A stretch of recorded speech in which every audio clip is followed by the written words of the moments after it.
bring this form of Buddhism to all of you. In what way? Not to change your culture, not to change the way you eat, the way you dress, the way you feel, but to keep you as you are, but to incorporate Buddhism into your lives.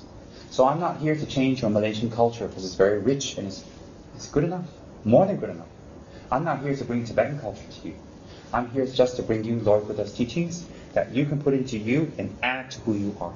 So whoever you are, you can add to it. And if you're not Malaysian, whatever country you're from, same thing. So I'm not here to make you Tibetan. I'm not here to make you a Tibetan Buddhist. I'm here to explain the teachings of Buddha to you so you become Malaysian Buddhists, Australian Buddhists. You know, whatever Buddhist you want to be, you are.